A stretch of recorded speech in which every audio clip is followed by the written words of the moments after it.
उड़ीसा और बिहार हुई हमारी है, अब बंगाल की बारी है। राहुल गांधी देखिए काम कर रहे हैं, मछुआरों से मिल काम रहे नहीं हैं। है मैडम, ये फोटो सेशन कराना है। ये फोटो सेशन कराने में, फोटो खिंचाने में विश्वास करते हैं। वो कहते हैं कि मोदी जी बीच में नहीं जाते, देखिए मैं जा रहा हूँ। नहीं, मोदी जाते नहीं, मोदी को दिलों में बसे हुए हैं लोगों के। मोदी दिलों के, और मोदी के दिल में पूरे देश की जनता है। इतनी हार दिल में तो है। सबके दिल में है मोदी। आप जैसे हिंदुस्तानी मुसलमान हैं, आपको डर है यहाँ किसी चीज का? आपको लगता है भेदभाव है? मुझे कहीं भी कोई भेदभाव नजर नहीं आता, कोई डर नहीं है। डरना सिर्फ ऊपर वाले चाहिए। मोदी अमित शाह के नाम से डराते हैं, आरएसएस के नाम से डराते हैं। मैं कश्मीर गया तो कश्मीर में इसको वतन बोलते हैं अलग, तो मैंने कहा तुम कौन से वतन में हो? आपके साथ भेदभाव तुम होता है? कश्मीर में नहीं, कोई भेदभाव नहीं है, वो तो अपने कर्म। सर क्या कहेंगे जिस तरीके से बिहार में भारी बहुमतों से एनडीए की सरकार बनी है और राहुल गांधी के प्रयास, तमाम तरह के प्रयास कह लीजिए, चाहे वोट चोरी का आरोप हो, साइकिल यात्रा हो, क्या कहेंगे सब नाकाम रह गए? ये सब बेकार बातें थी, हवाई बातें थी, उनका ख़त्म हो गया।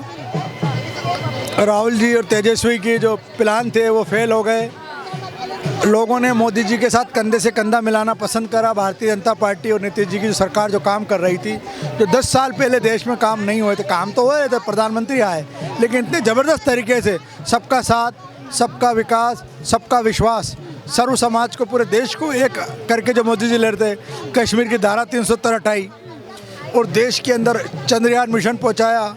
बिहार की जनता को इन सब चीजों से इतना फर्क नहीं पड़ा। आप देखिए इतना फर्क नहीं पड़ा। बिहार की जनता ने सीधा चुना तो नीतीश बाबू को चुना। नहीं। क्या कारण रहा जो राहुल गांधी फेल हो गए? राहुल गांधी का महागठबंधन जो है फेल रह गया। मैं राहुल की बात नहीं कहना चाहता, राहुल जी की बात आप उनकी पार्टी के लोगों से, कार्यकर्ताओं से पूछे, हमसे तो आप हमारी बात करें बीजेपी की। जो बीजेपी ने जो नीतीश जी का साथ दिया और दोनों जो मिलके चले, नीतीश जी जबकि 4 बार सीएम बनने के बाद फिर ये 5वीं बार हो रहे हैं, क्योंकि उन्होंने काम किया है। उन्होंने लूटपाट नहीं करी तेजस्वी लालू जी की तरह, और लोगों को धोखे में नहीं रखा, खाली काम पे विश्वास किया है। आप पहले, मैं बिहार पहले भी गया था चुनाव में, पटना पहले भी, अभी भी जाना हुआ, तो आप लोगों ने कहा भाई क्यों आप बिहार के लोगों को जुड़ना चाह रहे हो? जो उन्होंने जगह जगह रोड बनाए, बिजली की समस्या दूर करी, जो लोगों का पलायन बहुत हद तक रुकने लग गया है, बिहार तरक्की पे जा रहा है जिस तरह और देश जा रहा है, तो बिहार ने भी कहा हम अब हटेंगे नहीं, हम बीजेपी के साथ और नीतीश के साथ कंधे से कंधा मिला के जाएंगे। और युवा चिराग पासवान पहले अलग थे तो वो भी साथ जुड़े, तो उनका सबका वोट और कार्यकर्ताओं का जोश जो मिला है, इससे बहुत बड़ी कामयाबी हुई है। अब ये बंगाल को देखना है। अब बीजेपी का मिशन, अगला टारगेट बंगाल है। उड़ीसा और बिहार हुई हमारी है, अब बंगाल की बारी है। भूपेंद्र यादव जी वहाँ के प्रभारी बन गए। वो उड़ीसा में भी कहीं बीजेपी नहीं जीती थी, पहली बार चुनाव में जीती।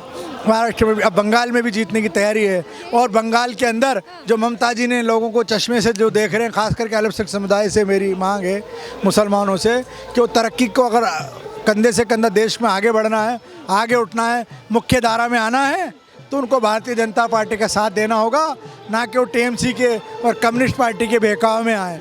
और वो अगर अपने आप को सुधार करना है, देश का सुधार करना है, घुसपैठिया मुक्त भारत बनाना है, जो कुछ लोग जाति धर्म के नाम पे आ जाते हैं, हिंदुस्तान में कपड़ा कचरा करते हैं। लगातार देखा गया है कि बंगाली बोलने वाला बांग्लादेशी नहीं होता, रोहिंग्या नहीं होता, ऐसा बोलती है, ऐसा खुद बोलती है ममता दीदी। हाँ, बिल्कुल सही कहती है ये बात ममता जी की ठीक है।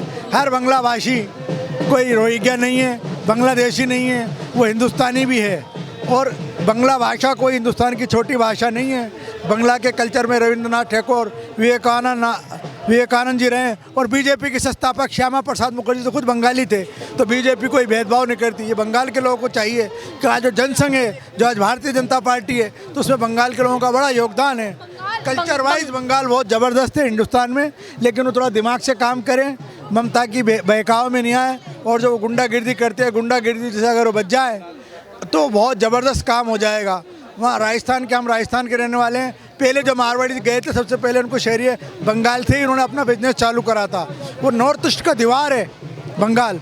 तो बंगाल अब के मुझे लगता है बिहार के चुनाव के बाद और देश में जो माहौल बना है, तो तरक्की पसंद है। बंगाल के लोग बहुत बुद्धिजीवी, पढ़े लिखे हैं। देखा जाए तो इस चुनाव से पहले इस तरीके से नरेशन बनाया जा रहा था कि वोट चोरी ही हो रही है, ईवीएम हैक हो रहा है, इलेक्शन कमिश्नर मिले हुए हैं। इस आधार पर हरियाणा में, महाराष्ट्र में देखिए बीजेपी की सरकार आई है। अब बिहार में हुआ है, आप कह रहे हैं कि बंगाल में होगा, तो बंगाल में भी ये चीजें हो सकती हैं। फैलाया जा रहा है। नाच न जाने आंगन टेढ़ा, लोमड़ी के हाथ कहते हैं ना, अंगूर नहीं आए तो खट्टे हैं। कांग्रेस की और ये पार्टियों की यही पॉलिसी है, एंटी बीजेपी पार्टी के। 60 साल से बीजेपी की सरकार नहीं थी। जब बीजेपी की 2 सीटें आती थी और कम सीटें आती थी तो क्या कांग्रेस हैक करती थी, चुनाव करती थी, चुनाव आयोग में भ्रष्टाचार करती थी, वो क्या कहते हैं इमरजेंसी लगाती थी। इंदिरा जी, उनको अपनी कमी नज़र नहीं आती, अपनी कमी नज़र आती नहीं, दूसरों की अच्छाई भाती नहीं। कांग्रेस को अपनी कमी नज़र नहीं आई, वो कैसे जनता से कट गई और वो हाई क्लास और अफवाहों में फैलाने की पार्टी बन गई। और बीजेपी ज़मीन से धीरे धीरे शने शने आज शिखर पे पहुंच गई, काम कर रही है। कांग्रेस ही अगर इतना काम करती तो वो भी रहती, और उसने 60 साल राज भी किया है। कर तो रहे हैं ना। राहुल गांधी देखिए काम कर रहे हैं, मछुआरों से मिल काम रहे नहीं हैं। है मैडम, ये फोटो सेशन कराना है। ये फोटो सेशन कराने में, फोटो खिंचाने में विश्वास करते हैं। वो कहते हैं कि मोदी जी बीच में नहीं जाते, देखिए मैं जा रहा हूँ। नहीं, मोदी जाते नहीं। मोदी को दिलों में बसे हुए हैं लोगों के। मोदी दिलों के, और मोदी के दिल में पूरे देश की जनता है। इतनी हार दिल तो में मैं सबके दिल में है। मोदी खोल के देखे, कहने की कोई ज़रूरत नहीं है। मैं सोहेल हिंदुस्तानी पूरे देश में देखा, अपने राजस्थान का चुनाव ऐसा कोई चुनाव नहीं है जब से मैंने होश संभाला है। मैं पार्टी में हूँ और काम कर रहे हैं। धीरे धीरे इसका मौका मिल रहा है लोगों के लिए, समाज के लिए काम आ रहे हैं। लेकिन जितनी तरक्की, देश को रोडों का जाल, अकाउंट खुलना, पहले पैदल रक्षा चलते थे, आप देखते हो लोगों को बैटरी रक्षा, ये इलेक्ट्रॉनिक पे कितना देश आगे बढ़ गया। साफ़ सफाई वाला पानी, बिजली की कमी दूर हो गई। पहले हिंदुस्तान में कई कई घंटे बिजली कटती थी देश में। आज हमारा देश कहाँ था पहले और आज कहाँ हो गया, और आज और कहाँ ऊंचाइयों पे जाना। पहले इंडिया का क्या सम्मान, तो आज आप जैसे कि आप मुसलमान हैं, आप लोगों के लिए कितना सुविधा किया है बीजेपी वालों ने। सबके लिए क्या, सबका साथ सबका विकास वाली बात करती हैं, तो क्या क्या मिला है आप लोगों को? सारे चीज़ें, जो चीज़ें सबको मिल रही हैं हिंदुस्तान के अंदर, वो मुसलमानों को मिल रही हैं।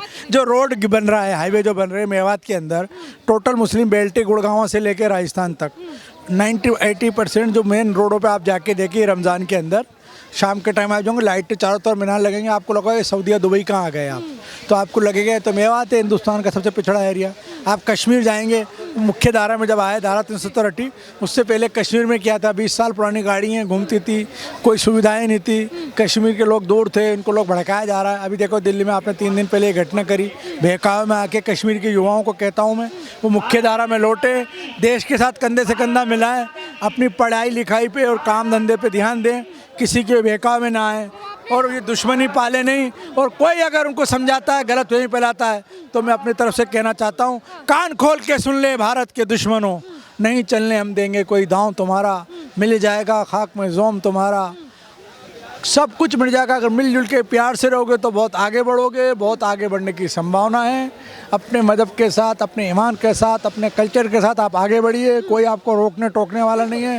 हिंदुस्तान का कल्चर बहुत बड़ा है, इस देश में तो चींटियों को भी दाना डाला जाता है, इंसान तो बहुत दूर की बात है, जाति धर्म की कोई बात नहीं है। भागवत जी ने भी कहा आपने है, जब दिल्ली ब्लास्ट की बात कर ली है तो मैं भी एक सवाल कर लेती हूँ। जैसे कि आपने देखा कि उसमें तमाम डॉक्टर से, आप देखें डॉक्टर मोहम्मद शाहिद की शाहीना की बात की, तमाम ऐसे जो डॉक्टर हो चाहे इंजीनियर हो, कोई भी पढ़े लिखे लोगों का उनका ब्रेन वॉश कर दिया जाता है। तो उसके लिए सरकार काम कर रही है, लेकिन सरकार को इसमें और काम करने की ज़रूरत है। इसमें आम जनता की भागीदारी चाहिए, जो इनके घर परिवार के लोग हैं, जैसे ही वो गतिविधि में लगें तो उनको रोकना टोकना और उसको ज़बरदस्ती उस चीज़ से निकालना चाहिए। ये अंधेरे की खाई है आतंकवाद, ऐसा अंधेरा है जिससे कभी ये वापस नहीं आएंगे युवा, न ज़िंदगी हो जाएगी, दुनिया भी ख़राब हो जाएगी, इनकी आखिरत भी ख़राब हो जाएगी। मेरा सवाल ये था कि जिस तरीके से मुसलमान निकल कर आ रहे हैं, उसमें अब जो कुछ लोग कहते हैं कि मुसलमान का मतलब जो आतंकवाद है उसका धर्म नहीं होता, मज़हब नहीं होता। खैर मेरा सवाल ये है कि जिस तरीके से वो लोग पढ़ लिख करके इस तरह की गतिविधियों को अंजाम दे रहे हैं, देश विरोधी काम कर रहे हैं, जो अपने वतन से ही प्रेम नहीं कर रहे हैं, उन लोगों के लिए क्या कहेंगे आप? यहीं रहते हैं, यहीं खाते हैं, यहाँ के जो विश्वविद्यालय है, सारी सरकारी सुविधा, जब उनको इतनी चीजें मिल रही हैं तो इनको देश विरोधी गतिविधियां करनी क्यों है? तो मैडम ये जो बाहर से फंडिंग आती है और कुछ इनको गफलत फहमी हो जाती है, आपके साथ अन्याय हो रहा है, आपकी कोई सुनवाई नहीं है, ये देश आपका नहीं है, ये वतन में कश्मीर में गया। आप जैसे हिंदुस्तानी मुसलमान हैं, आपको डर है यहाँ किसी चीज का? आपको लगता है भेदभाव है? मुझे कहीं भी कोई भेदभाव नजर नहीं आता, कोई डर नहीं है। डरना सिर्फ ऊपर वाले चाहिए।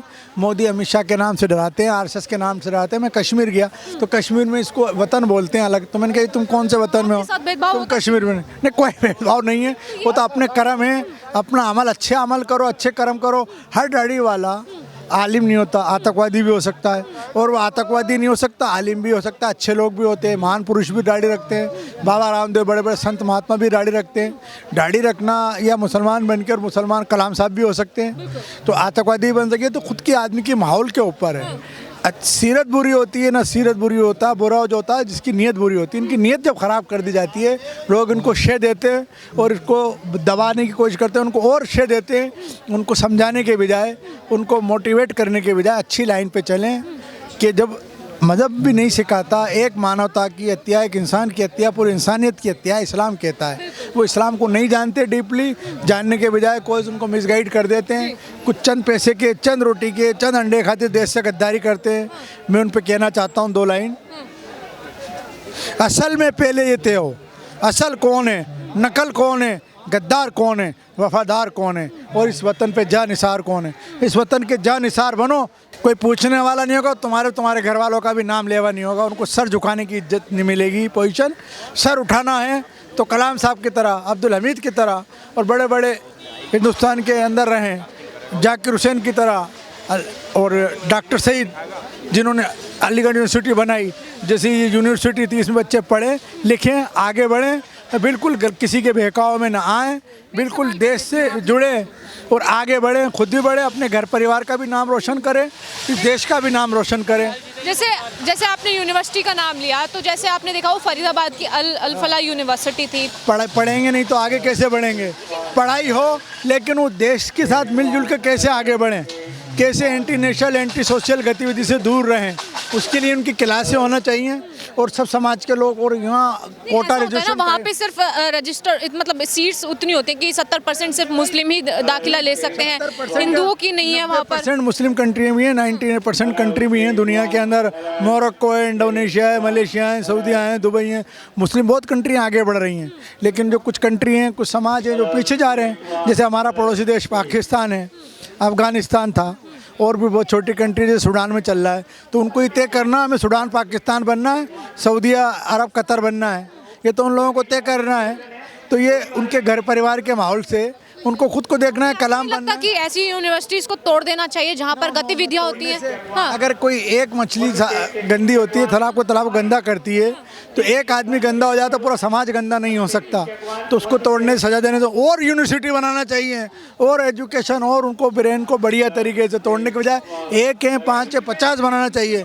इनके अंदर तालीम की जो कमी है, उसमें तालीम में देश की तालीम कैसे जुड़े, मुख्य धारा में कैसे आएँ, समाज में कैसे हम आगे बढ़ें, तो वो चीज़ों को उनके अंदर कूट के जब तक भरेंगे नहीं, वो दूसरी पार्टी के बहकावे में आएंगे, दूसरे देश के बहकावे में आएंगे, तो उनको मुंह तोड़ जवाब मिलेगा और वो नुकसान उनके डगमगाए कदम। जैसे शर्जील इमाम 5 साल तक जमानत नहीं मिल पा रही, जो कह रहा था भारत तेरे टुकड़े में टुकड़े, जब मैंने कहा था CNRC के टाइम, भारत को टुकड़े नहीं, भारत को जोड़ने की और अखंड बनाने की जरूरत है। देखिए मेरा एक आखिरी सवाल, जैसे कि उमर मोहम्मद ये वही व्यक्ति था जिसने कार में बैठ करके ब्लास्ट किया दिल्ली में, अब तक 13 लोगों की जान चली गई उस ब्लास्ट के अंदर। लेकिन जिस तरीके से उसके परिवार का, मतलब आप देखिए पहलगाम में, पुलवामा में उसके घर था, तो वहाँ पे IED से उसका घर उड़ा दिया है, क्योंकि उसने जिस तरीके से किया वो गलत था। उसका अंजाम उसके परिवार को भी मिला, सबको मिलता है। हाँ, जो करेगा तो उसको भरना पड़ेगा, उसके परिवार वालों को भी, और उतनी उनको सजा होना चाहिए, उतने ही वो जिम्मेदार हैं। जो कोई इतना बड़ा छोटे मोटे गुनाह होते हैं तो माफ़ी के लायक होता है। 2 गुनाह होते हैं, गुनाह कबीरा, गुनाह सगीरा। तो कबीरा गुनाह की माफ़ी हो जाती है, जो सगीरा जो गुनाह होता है उसकी कोई माफ़ी नहीं होती। जब ऊपर वाला भी माफ़ नहीं करता तो ये तो हमारी सरकार और सिस्टम कमज़ोरी दिखाती है, तो इसकी वजह से आगे बढ़ते हैं। इससे भी सख्ती होना चाहिए उसको और उसके पड़ोसियों को, उसकी हिमायत करने वालों को, जो सामने हिमायत करे, चाहे पर्दे के पीछे हिमायत करे, जो दिल से हिमायत करे, अगर उनको सख्त सज़ा मिलेगी और ये दिखेगा, आगे से उनकी हिम्मत टूटेगी और टूटना चाहिए ऐसे लोगों की। उनका मनोबल और उनके दिमाग में जो जहर भरा है देश के प्रति, समाज के प्रति, इंसानियत के प्रति, मानवता के प्रति, वो जहर को कम करना पड़ेगा। इसमें आपका मीडिया का भी बहुत बड़ा रोल, और समाज के हर तबके का, मुस्लिम समाज का, हिंदू समाज का, हर आदमी को सुकून से रहने का अधिकार है और जीने का अधिकार है, जीना चाहिए। देश एक हमारा आगे है, बढ़ना देश के चाहिए। लोग एक हैं, देश की एक संस्कृति रहेगा। एक है, लेकिन देश के एक नागरिक होने के नाते, मुस्लिम नागरिक होने के नाते उन मुस्लिमों के लिए मैसेज देके जाइए जो लोग जल्दी बहक जाते हैं, पढ़ लिख करके भी इतने घटिया काम करते हैं कि लोगों को मारने का काम करते हैं। क्या कहेंगे आप उनके लिए, एक मैसेज दीजिए। घटिया से घटिया नहीं है, नीच से नीच, छोटा से छोटा, तंग नज़रिए की ये निशानी है। इससे तंग सोच और छोटी सोच नहीं हो सकती। अपने दिमाग को खोलो और पढ़ो और आगे बढ़ो। इस्लाम को भी, कुरान को भी तर्जुमे से पढ़ना चाहिए, इंसानियत सीखना चाहिए, जब भी इस्लाम का और इंसानियत का फ़ायदा होगा। क्योंकि कुरान का पहला शब्द भी है अल्हम्दुलिल्लाह रब्बिल आलमीन। अल्लाह ताला कहता है कि मैं सारे संसार का मालिक हूँ, सारे ईश्वर का मालिक हूँ। उसने नहीं कहा कि मैं मुसलमानों का या ये कश्मीरियों का उनका मालिक हूँ या हिंदुओं का मैं दुश्मन हूँ, मुसलमानों का दोस्त हूँ। सरकारी उसी लाइन पर चल रही है, तो उनको भी यही चाहिए। तो अपनी एनर्जी, अपनी ताकत तालीम पे लगाएं और समाज के भले के लिए, कौम के भले, बिना हिंदू मुसलमान फिरके के ना करके लगाएं और आगे बढ़ें और समाज भी इसी पे काम करे, सब मिलजुल के रहें। ऐसे लोगों को कोई जगह नहीं दे, उनको कोई आगे से पीछे से मन से कहीं सपोर्ट नहीं करे। जब ये देश आगे बढ़ेगा और ये समाज आगे बढ़ेगा। जय हिंद, जय भारत, सोहेल हिंदुस्तान।